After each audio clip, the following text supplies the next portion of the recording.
What'd you do? Everybody's so quiet. Yeah, jeez. That'll change. You think they may have a question or two for you? I think probably. All right, well, thanks for coming, everybody. We'll get to your questions in just a bit. I want to start with a couple of big picture questions for you just to kind of get it going here. And I'll start with the fact that we're only 34 days into this new year. Yet we've seen so much tragedy in this country, starting here January 1st with the terrorist attack, the fires in Los Angeles, the plane crash in D.C., the plane crash this week in Philadelphia. And I bring those up because I think football, but the NFL in particular, does a great job of bringing people together, especially in times of need. How do you see that playing out with all the tragedy we've had already this year, here at the Super Bowl this year?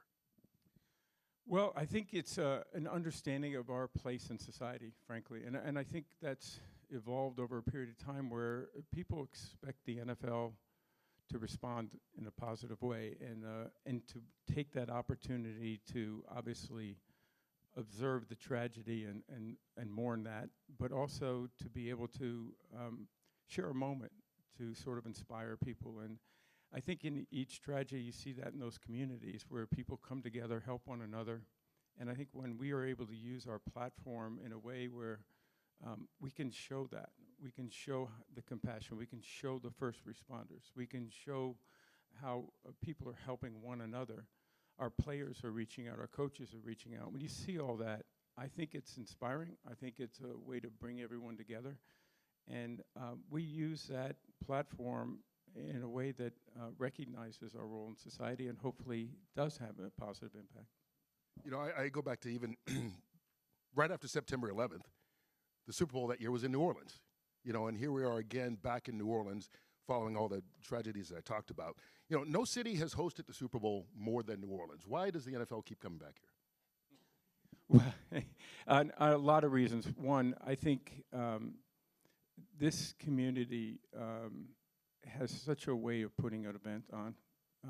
I think the people here wrap their arms around it. They make the event better because of their attitude, because of who they are, because of the pride in this community, their resilience. They're just, the folks here in this community are really extraordinary. And I think that starts with the people of New Orleans as far as our decision-making process. Obviously, the stadium is a big part of that. That's a stage. I think, and Mrs. Benson's here, the work that's been done in this community on this stadium is just amazing.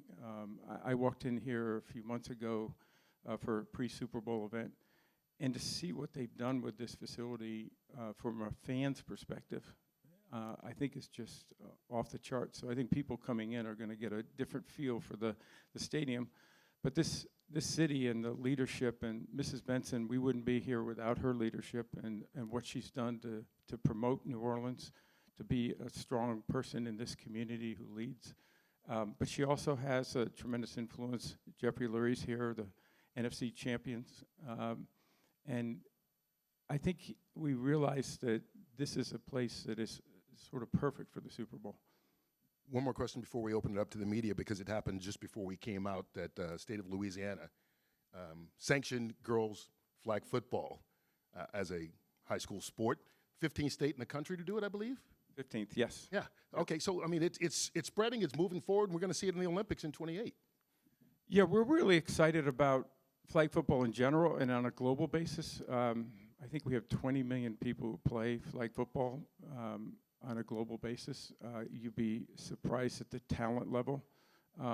Really for young women as much as young men. And I think I'm more excited about the young women who are finally getting a chance to participate in our sport. And they're able to do it in a way that's empowering to them. When you talk to these young players and you see what it does for them, to feel more confidence, to feel the opportunity to play a game that was considered to be a male sport, they're now out there competing. And that'll be a big part of the Olympics in a few years.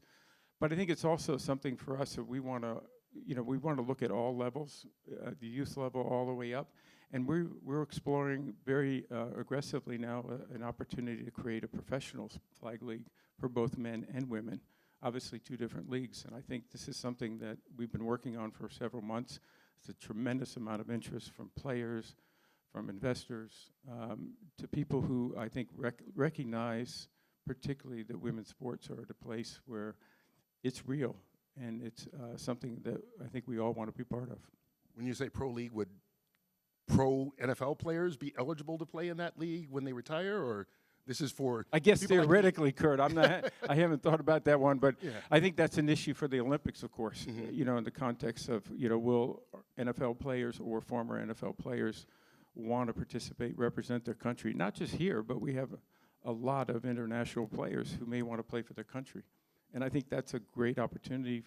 Listen, the Olympics are the greatest international stage, and I think a lot of our players are saying, I'd like to play for my country, and that's something we'll look at.